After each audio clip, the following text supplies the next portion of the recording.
ಕೇವಲ ₹1 shoe offer ಕೊಟ್ಟಿದ್ದೇ ತಪ್ಪಾಯ್ತು. ಕೋಯಿಕೋಡ್ನಲ್ಲಿ ಸಾವಿರಾರು ಜನರ ನೂಕುನುಗ್ಗಲು ಪೊಲೀಸರಿಂದ ಲಾಠಿ ಚಾರ್ಜ್. ಕೋಯಿಕೋಡ್ನ ಟ್ರೆಂಡ್ ಫ್ಯಾಕ್ಟರಿ ಎಂಬ ಶೂ ಅಂಗಡಿಯು ತನ್ನ ಉದ್ಘಾಟನೆ ಅಂಗವಾಗಿ ಕೇವಲ ₹1 ಶೂ ನೀಡುವುದಾಗಿ ಸೋಷಿಯಲ್ ಮೀಡಿಯಾದಲ್ಲಿ ಜಾಹೀರಾತು ನೀಡಿತ್ತು. ಈ ಆಕರ್ಷಕ ಆಫರ್ ಕೇಳಿ ಸಾವಿರಾರು ಜನ ಬೆಳಗಿನ ಜಾವ 3 ಗಂಟೆಯಿಂದಲೇ ಅಂಗಡಿ ಮುಂದೆ ಸಾಲುಗಟ್ಟಿ ನಿಂತಿದ್ದರು. ಇದರಿಂದಾಗಿ ರಸ್ತೆಯಲ್ಲಿ ಭಾರಿ ಜನದಟ್ಟಣೆ ಉಂಟಾಯಿತು. ಬೆಳಿಗ್ಗೆ 10 ಗಂಟೆಗೆ ಆಫರ್ ಆರಂಭವಾಗುವ ಮುನ್ನವೇ ಕೆಲವು ಪ್ರಭಾವಿಗಳಿಗೆ ಶೂ ನೀಡಿ ಮುಗಿಸಲಾಗಿದೆ ಎಂಬ ವಿಚಾರ ತಿಳಿದು ಯುವಕರು ಆಕ್ರೋಶಗೊಂಡು ಪ್ರತಿಭಟನೆ ನಡೆಸಿದರು. ಪರಿಸ್ಥಿತಿ ನಿಯಂತ್ರಣ ತಪ್ಪಿದಾಗ ಪೊಲೀಸರು ಜನರನ್ನು ಚದುರಿಸಲು ಲಾಠಿ ಪ್ರಹಾರ ನಡೆಸಿದರು. ಇದರಿಂದ ಆಕ್ರೋಶಗೊಂಡ ಸಾರ್ವಜನಿಕರು ಪೊಲೀಸರ ವಿರುದ್ಧವೇ ಘೋಷಣೆ ಕೂಗಿ ಆಕ್ರೋಶ ಹೊರಹಾಕಿದರು.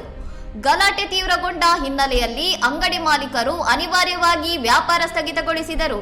ಸದ್ಯ ಪೊಲೀಸರು ಮಾಲೀಕರನ್ನು ವಶಕ್ಕೆ ಪಡೆದು ತನಿಖೆ ನಡೆಸುತ್ತಿದ್ದಾರೆ. ಇನ್ನಷ್ಟು ಸುದ್ದಿಗಳಿಗಾಗಿ ನೋಡ್ತಾ ಇರಿ ಸೌರಂ ಟಿವಿ.